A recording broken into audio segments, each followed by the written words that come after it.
ഒരു plan present ചെയ്യാൻ പോലും നിങ്ങൾ തയ്യാറാവുന്നില്ല എന്നുള്ളത് നിങ്ങളുടെ വളർച്ചയെ തടസ്സപ്പെടുത്തുന്നതാണ്. നിങ്ങൾ അത് ചെയ്യാൻ എത്രമാത്രം വൈകുന്നുവോ അത്രത്തോളം നിങ്ങളുടെ അച്ചീവ്മെന്റിന്റെ സമയവുമാണ് വൈകുന്നത്. ആണോ അല്ലയോ? 100 മീറ്റർ ഓടിയെത്തുക എന്ന് പറയുന്നത് ഒരു ട്രാക്കിലൂടെ ഓടുന്നതാണ്. 100 മീറ്റർ ഓടിയെത്തുക എന്ന് പറയുന്നതിന് ആദ്യം സ്റ്റാർട്ടിംഗ് പോയിന്റ് ഉണ്ട്, അതിനൊരു ഫിനിഷിംഗ് പോയിന്റ് ഉണ്ട്, അതിന് അതിൻ്റെതായ ഒരു ട്രാക്കുണ്ട്, പക്ഷെ അത് ഓടിയെത്താൻ എടുക്കുന്ന സമയം നിശ്ചയിക്കപ്പെട്ട ഒരു സമയമുണ്ട്. അത് ഒരു ദിവസം കൊണ്ടും ഓടിയെത്താം. 100 മീറ്റർ ഓടിയെത്തുന്നത് ഒരു ദിവസം കൊണ്ട് ഓടിയെത്താം. അതേ സമയം തന്നെ 10 സെക്കൻഡിലും ഓടിയെത്തി തെളിയിച്ചിട്ടുണ്ട്. ആണോ അല്ലയോ? ആണ്.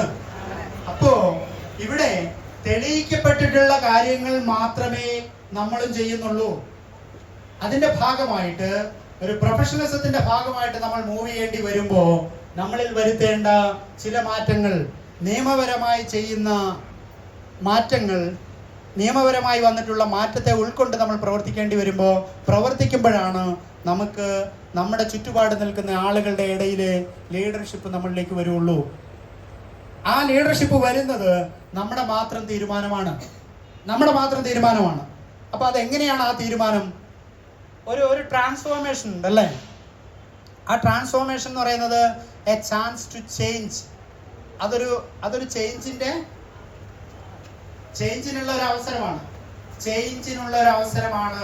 മാറ്റത്തിനുള്ള അവസരമാണ് ഇവിടെ നമുക്കുള്ളത്. ആ അവസരത്തെ എന്ത് ചെയ്യണം? അവസരം കിട്ടിയാൽ എന്ത് ചെയ്യണം? ഉപയോഗിക്കണം. ചില ആളുകൾ പറയും, എനിക്കന്ന് അവസരമൊക്കെ കിട്ടിയതാ, എന്നിട്ട് ഉപയോഗിച്ചില്ല, ഞാനത് ശ്രദ്ധിച്ചില്ല, എനിക്കത്രയും വില തോന്നിയില്ല, അല്ലെങ്കിൽ എനിക്കത്രയും വലുതാണെന്ന് തോന്നിയില്ല എന്നുള്ള തരത്തിൽ പറയാറുണ്ട്. പക്ഷേ ആ അവസരത്തെ ഏറ്റെടുത്ത ആളുകൾ ഓരോരുത്തരുടെയും കപ്പാസിറ്റിക്ക് അനുസരിച്ച്, അല്ലെങ്കിൽ ഓരോരുത്തരുടെയും അറിവിനനുസരിച്ച്, ഓരോരുത്തരുടെയും നിലവിലുള്ള യോഗ്യതയ്ക്കനുസരിച്ച് കിട്ടാവുന്ന റിസൾട്ട് ചിലപ്പോ ഡിലേ ആവാം. Success may be delayed but cannot be denied എന്നും.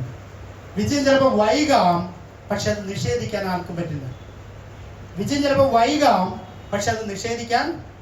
ആർക്കും പറ്റില്ല. അപ്പൊ ഇവിടെ നമുക്ക് കിട്ടുന്നത് എ ചാൻസ് ടു ചേഞ്ച്. ഒരു മാറ്റത്തിന്റെ ചാൻസ് ആണ് നമുക്ക് കിട്ടിയിരിക്കുന്നത്. അത് എന്ത് ചെയ്യണം? അത് ഉപയോഗപ്പെടുത്തിയാലേ അതിന്റെ റിസൾട്ട് കിട്ടും. ഇപ്പൊ ചില ആളുകളെ നിങ്ങൾ ശ്രദ്ധിച്ചാൽ മനസ്സിലാവും, അവർ എപ്പോ വന്നു എന്നുള്ളതിനല്ല പ്രസക്തി.